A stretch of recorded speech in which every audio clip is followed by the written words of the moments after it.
कहानी हिंदी में लिखा है। यह हमने लघु रूप में लिखा है, जिसमें हमने इस महाकाव्य के मुख्य भागों को विस्तार रूप में बताया है। इसकी रचना महर्षि वाल्मीकि ने की थी। वैसे तो रामायण कथा बहुत लंबी है, परंतु आज हम आपके सामने इस कहानी का एक संक्षिप्त रूपरेखा प्रस्तुत कर रहे हैं। रामायण की कहानी मुख्य रूप से बालकांड, अयोध्या कांड, अरण्य कांड, किष्किंधा कांड, सुंदरकांड, लंका कांड और उत्तरकांड में विभाजित है।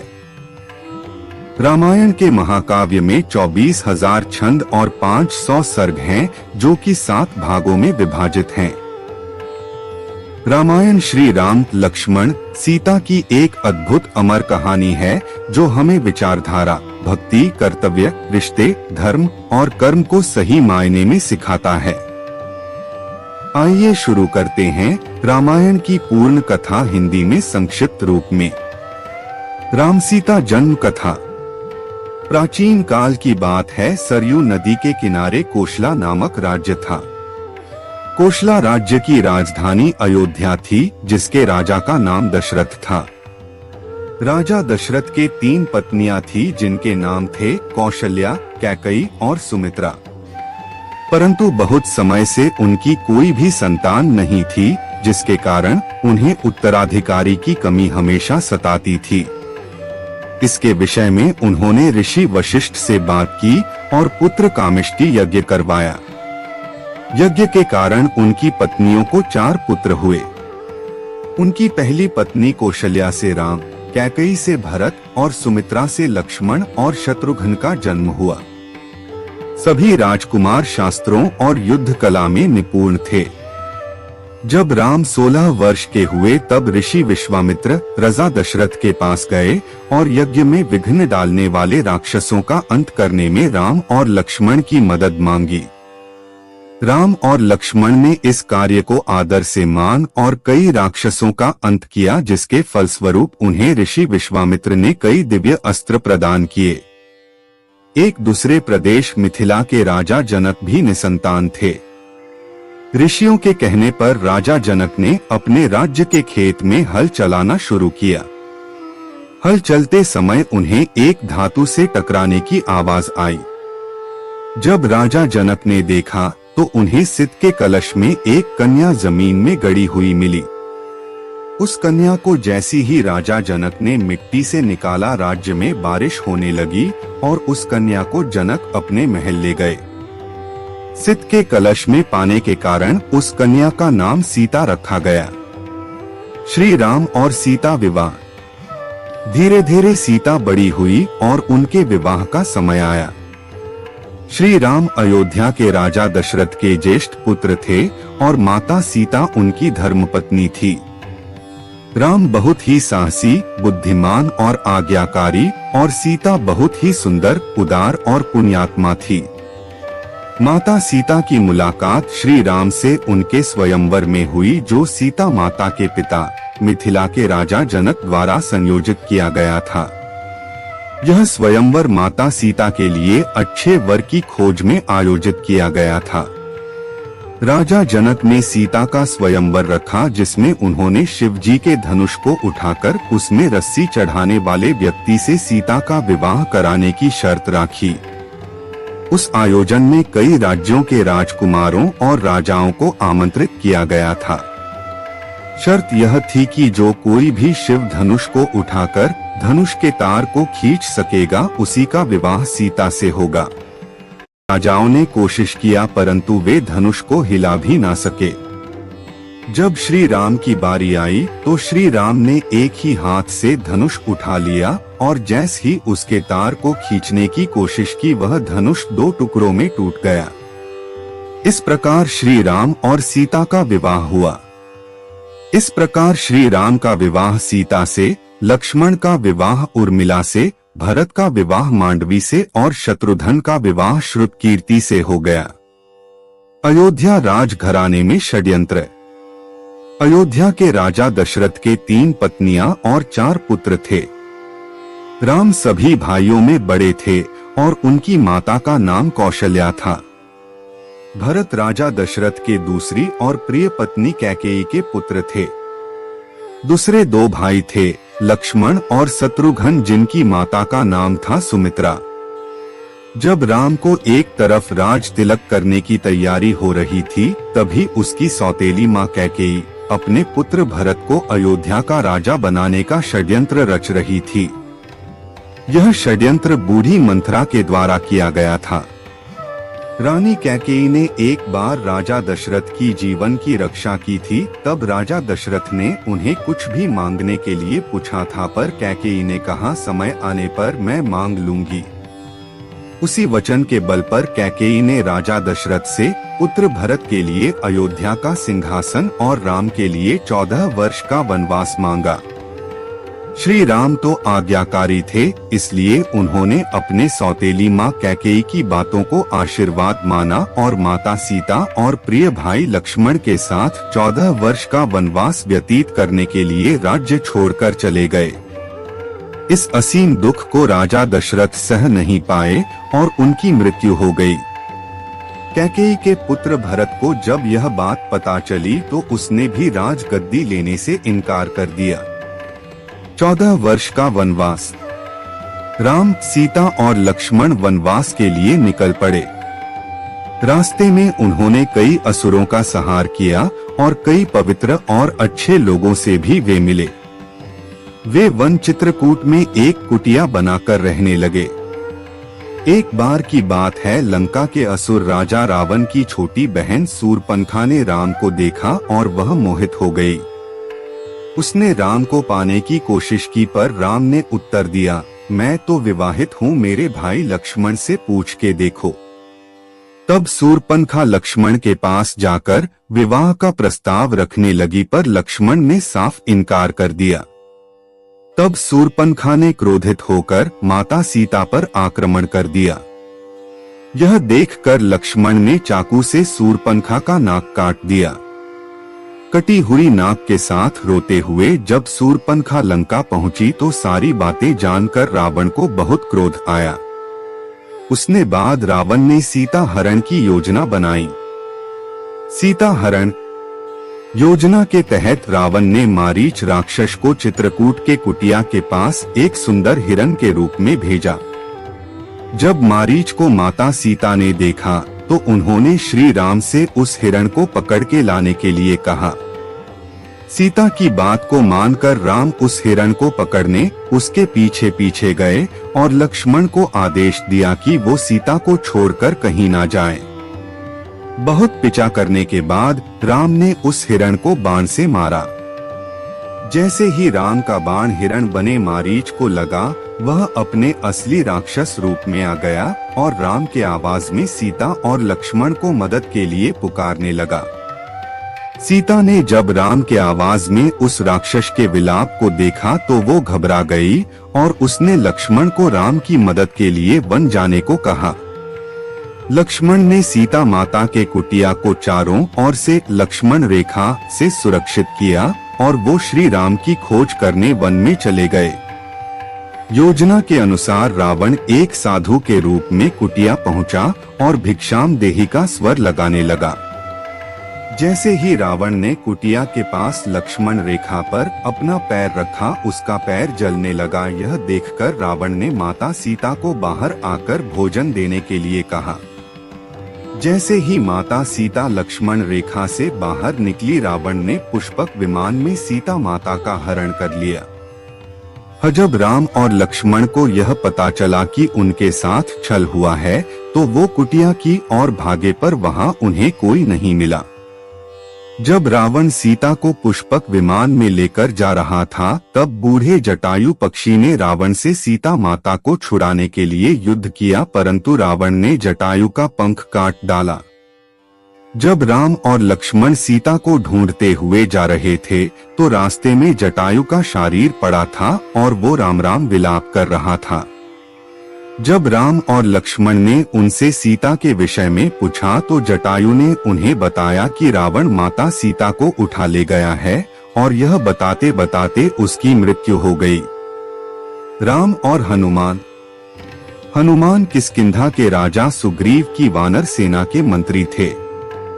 राम और हनुमान पहली बार ऋषिमुख पर्वत पर मिले, जहां सुग्रीव और उनके साथी रहते थे।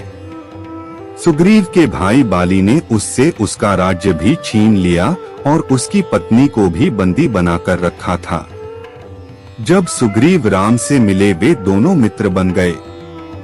जब रावण पुष्पक विमान में सीता माता को ले जा रहा था, तब माता सीता ने निशानी के लिए अपने अलंकार फेंक दिए थे। वो सुग्रीव की सेना के कुछ वानरों को मिला था। जब उन्होंने श्री राम को वो अलंकार दिखाए तो राम और लक्ष्मण के आंखों में आंसू आ गए। श्री राम ने बाली का वध करके सुग्रीव को किष्किंधा का राजा दोबारा बना दिया। सुग्रीव ने भी मित्रता निभाते हुए राम को वचन दिया कि वो और उनकी वानर सेना भी सीता माता को रावण के चंगुल से छुड़ाने के लिए पूरी जी जान लगा देंगे।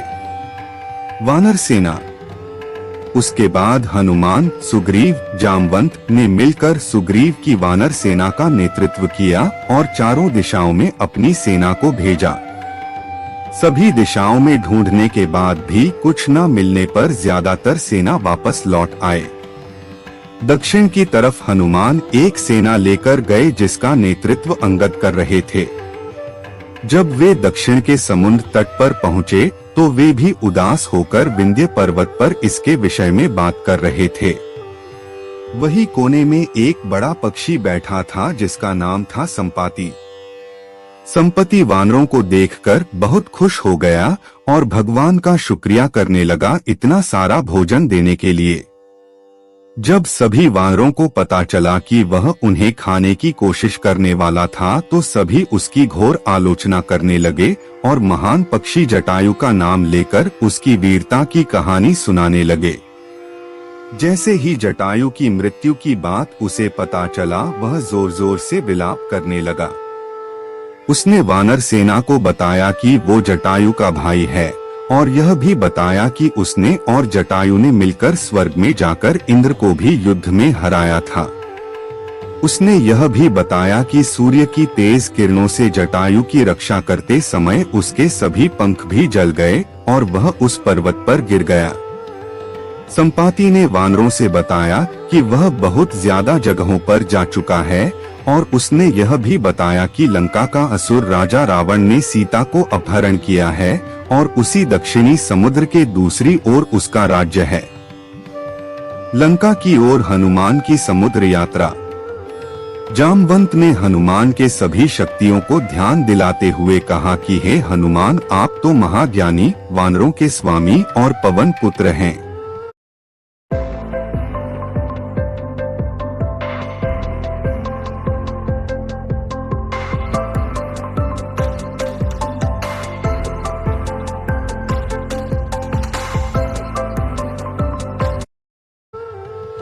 यह सुनकर हनुमान का मन हर्षित हो गया और वे समुद्र तट किनारे स्थित सभी लोगों से बोले, आप सभी कंदमूल खाकर यही मेरा इंतजार करें, जब तक मैं सीता माता को देखकर वापस न लौट आऊं। ऐसा कहकर वे समुद्र के ऊपर से उड़ते हुए लंका की ओर चले गए। रास्ते में जाते समय उन्हें सबसे पहले मेनका पर्वत आए। उन्होंने हनुमान जी से कुछ देर आराम करने के लिए कहा, पर हनुमान ने उत्तर दिया, जब तक मैं श्री राम जी का कार्य पूर्ण ना कर लूं, मेरे जीवन में विश्राम की कोई जगह नहीं है। और वे उड़ाते हुए आगे चले गए। देवताओं ने हनुमान की परीक्षा लेने के लिए सांपों की माता सुरसा को भेजा। सुरसा ने हनुमान को खाने की कोशिश की, पर हनुमान को वो खा ना सकी। हनुमान उसके मुख में जाकर दोबारा निकल आए और आगे चले गए। समुद्र में एक छाया को पकड़कर खा लेने वाली राक्षसी रहती थी। उसने हनुमान को पकड़ लिया, पर हनुमान ने उसे भी मार दिया। हनुमान लंका दहन की कहानी। समुद्र तट पर पहुंचने के बाद हनुमान एक पर्वत के ऊपर चढ़ गए और वहां से उन्होंने लंका की ओर देखा। लंका का राज्य उन्हें दिखा, जिसके सामने एक बड़ा द्वार था और पूरा लंका सोने का बना हुआ था। हनुमान ने एक छोटे मच्छर के आकार जितना रूप धारण किया और वो द्वार से अंदर जाने लगे। उसी द्वार पर लंकिनी नामक राक्षसी रहती थी। उसने हनुमान का रास्ता रोका तो हनुमान ने एक जोर का घूंसा दिया तो नीचे जाकर गिरी। उसने डर के मारे हनुमान को हाथ जोड़ा और लंका के भीतर जाने दिया। हनुमान ने माता सीता को महल के हर जगह ढूंढा पर वह उन्हें नहीं मिली। थोड़ी देर बाद ढूंढने के बाद उन्हें एक ऐसा महल दिखाई दिया जिसमें एक छोटा सा मंदिर था, एक तुलसी का पौधा भी। हनुमान जी को यह देखकर अचंभे में पड़ गए और उन्हें यह जानने की इच्छा हुई कि आखिर ऐसा कौन है जो इन असुरों के बीच श्री राम का भक्त है। यह जानने के लिए हनुमान ने एक ब्राह्मण का रूप धारण किया और उन्हें पुकारा। विभीषण अपने महल से बाहर निकले और जब उन्होंने हनुमान को देखा तो वो बोले, हे महापुरुष, आपको देखकर मेरे मन में अत्यंत सुख मिल रहा है। क्या आप स्वयं श्री राम हैं? हनुमान ने पूछा, आप कौन हैं? विभीषण ने उत्तर दिया, मैं रावण का भाई विभीषण हूँ। यह सुनकर हनुमान अपने असली रूप में आ गए और श्री रामचंद्र जी के विषय में सभी बातें उन्हें बताया। विभीषण ने निवेदन किया, हे पवन पुत्र, मुझे एक बार श्री राम से मिलवा दो। हनुमान ने उत्तर दिया, मैं श्री राम जी से जरूर मिलवा दूंगा, परंतु पहले मुझे यह बताए कि मैं जानकी माता से कैसे मिल सकता हूँ। अशोक वाटिका में हनुमान सीता भेंट। विभीषण ने हनुमान को बताया कि रावण ने सीता माता को अशोक वाटिका में कैद करके रखा है। यह जानने के बाद हनुमान जी ने एक छोटा सा रूप धारण किया और वह अशोक वाटिका पहुँचे। वहां पहुंचने के बाद उन्होंने देखा कि रावण अपने दसियों के साथ उसी समय अशोक वाटिका में पहुंचा और सीता माता को अपने ओर देखने के लिए साम दाम दंड भेद का उपयोग किया, पर तब भी सीता जी ने एक बार भी उसकी ओर नहीं देखा। रावण ने सभी राक्षसियों को सीता को डराने के लिए कहा, पर त्रिष्टा नामक एक राक्षसी ने माता सीता की बहुत मदद और देखभाल की और अन्य राक्षसियों को भी डराया, जिससे अन्य सभी राक्षसी भी सीता की देखभाल करने लगे। कुछ देर बाद हनुमान ने सीता जी के सामने श्री राम की अंगूठी डाल दी। श्री राम नाम से अंकित अंगूठी देखकर सीता माता के आंखों से खुशी के अंशु निकल पड़े, परंतु सीता माता को संदेह हुआ कि कहीं यह रावण की कोई चाल तो नहीं। तब सीता माता ने पुकारा कि कौन है जो यह अंगूठी लेकर आया है। उसके बाद हनुमान जी प्रकट हुए, पर हनुमान जी को देखकर भी सीता माता को विश्वास नहीं हुआ। सके बाद हनुमान जी ने मधुर वचनों के साथ रामचंद्र के गुणों का वर्णन किया और बताया कि वो श्री राम जी के दूत हैं। सीता ने व्याकुलता से श्री राम जी का हाल चाल पूछा। हनुमान जी ने उत्तर दिया, है माते, श्री राम जी ठीक हैं और वे आपको बहुत याद करते हैं। वे बहुत जल्द ही आपको लेने आएंगे और मैं शीघ्र ही आपका संदेश श्री राम जी के पास पहुंचा दूंगा। तभी हनुमान ने सीता माता से श्री राम जी को दिखने के लिए चिन्ह मांगा, तो माता सीता ने हनुमान को अपने कंगन उतार कर दे दिए। हनुमान लंका देहें। हनुमान जी को बहुत भूख लग रहा था, तो हनुमान अशोक वाटिका में लगे पेड़ों के फलों को खाने लगे। फलों को खाने के साथ साथ हनुमान उन पेड़ों को तोड़ने लगे। तभी रावण के सैनिकों ने हनुमान पर प्रहार किया, पर हनुमान ने सबको मार डाला।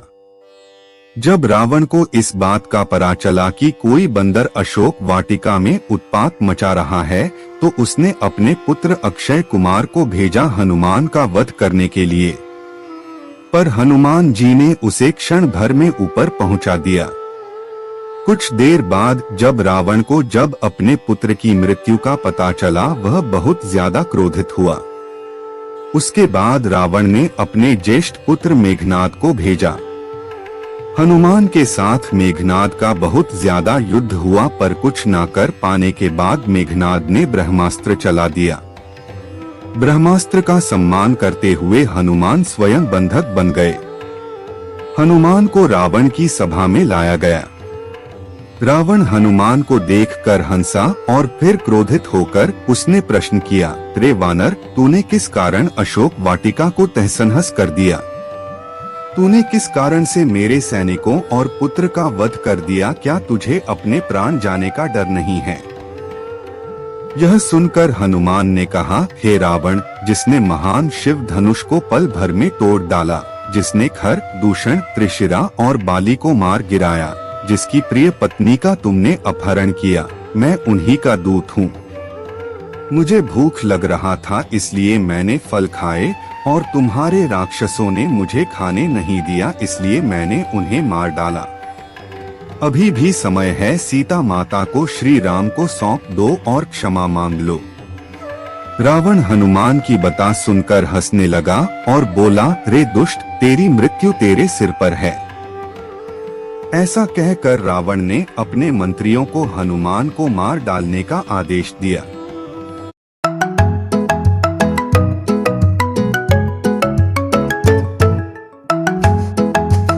हनुमान को मारने दौड़े। तभी विभीषण वहां आ पहुंचे और बोले, रुको, दूत को मारना सही नहीं होगा, यह नीति के विरुद्ध है। कोई और भयानक दंड देना चाहिए। सभी ने कहा, बंदर का पूंछ उसको सबसे प्यारा होता है, क्यों ना तेल में कपड़ा डुबाकर इसकी पूंछ में बंधकर आग लगा दिया जाए। हनुमान की पूंछ पर तेल वाला कपड़ा बंधकर आग लगा दिया गया। जैसे ही पूंछ में आग लगी, हनुमान जी बंधन मुक्त होकर एक छत से दूसरे में कूदते गए और पूरी सोने की लंका में आग लगा के समुद्र की ओर चले गए और वहां अपनी पूंछ पर लगी आग को बुझा दिया। वहां से सीधे हनुमान जी श्री राम के पास लौटे और वहां उन्होंने श्री राम को सीता माता के विषय में बताया और उनके कंगन भी दिखाए। सीता माता के निशानी को देखकर श्री राम भावुक हो गए। प्रभु राम सेतु बंध।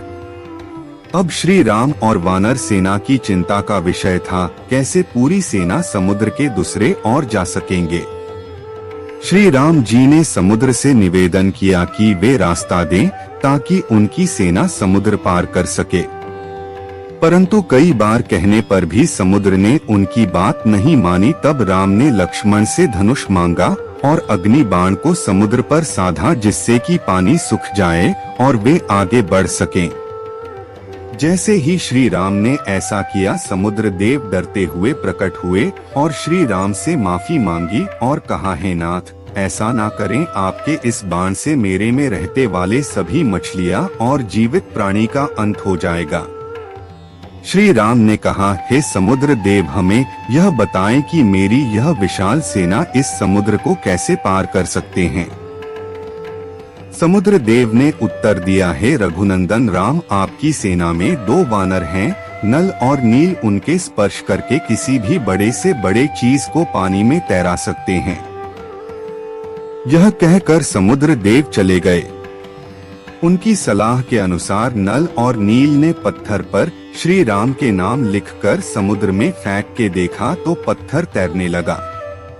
उसके बाद एक करके नल नील समुद्र में पत्थर को समुद्र में फेंकते रहे और समुद्र के अगले छोर तक पहुंच गए। लंका में श्री राम की वानर सेना। श्री राम ने अपनी सेना के साथ समुद्र किनारे डेरा डाला। जब इस बात का पता रावण की पत्नी मंदोदरी को पता चला तो वो घबरा गई और उसने रावण को बहुत समझाया, पर वह नहीं समझा और सभा में चले गया। रावण के भाई विभीषण ने भी रावण को सभा में समझाया और सीता माता को सम्मान पूर्वक श्री राम को सौंप देने के लिए कहा, परंतु यह सुनकर रावण क्रोधित हो गया और अपने ही भाई को लात मार दिया, जिसके कारण विभीषण सीढ़ियों से नीचे आ गिरे।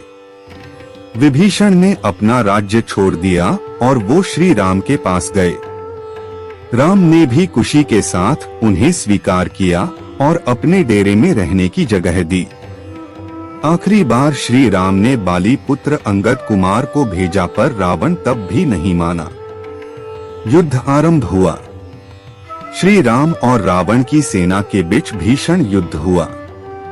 इस युद्ध में लक्ष्मण पर मेघनाद ने शक्ति बाण से प्रहार किया था, जिसके कारण हनुमान जी संजीवनी बूटी लेने के लिए हिमालय पर्वत गए, परंतु वे उस पौधे को पहचान ना सके, इसलिए वे पूरा हिमालय पर्वत ही उठा लाए थे।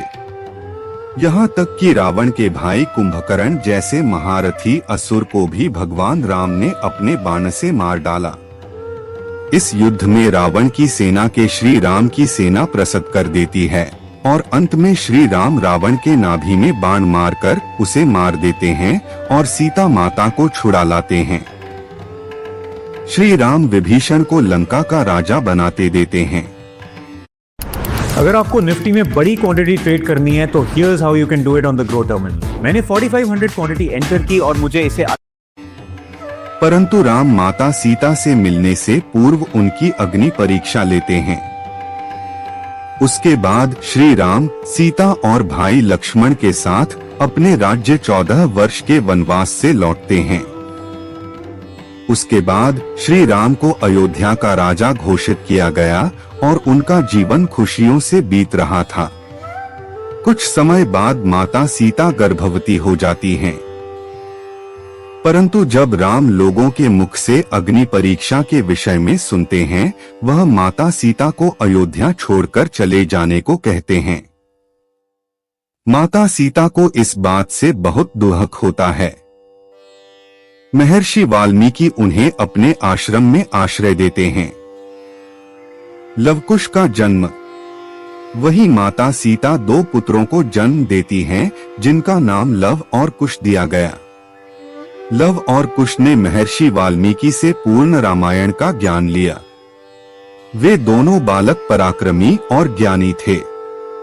अश्वमेध यज्ञ। श्री राम ने चक्रवर्ती सम्राट बनने और अपने पापों से मुक्त होने के लिए अश्वमेध यज्ञ किया। यह यज्ञ करने का सुझाव उनके छोटे भाई लक्ष्मण ने दिया था। इस यज्ञ में एक घोड़े को स्वच्छंद रूप से छोड़ा जाता था। वह घोड़ा जितना ज्यादा क्षेत्र तक जाता था, उसे राज्य में सम्मिलित कर दिया जाता था। इस यज्ञ को पत्नी के बिना नहीं हो सकता था, इसलिए श्री राम ने माता सीता का स्वर्ण मूर्ति भी बनवाया था। जब श्री राम का घोड़ा स्वच्छंद रूप से छोड़ा गया, तब वह भी एक राज्य से दूसरे राज्य में गया।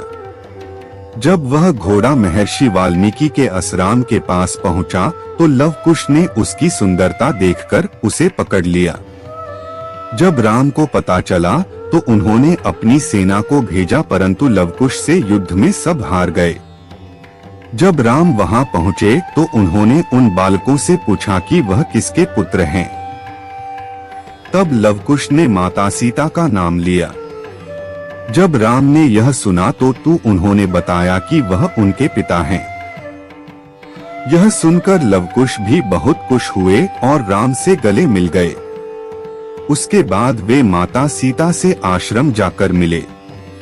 उसके बाद श्री राम माता सीता और लवकुश को लेकर अयोध्या लौट आए।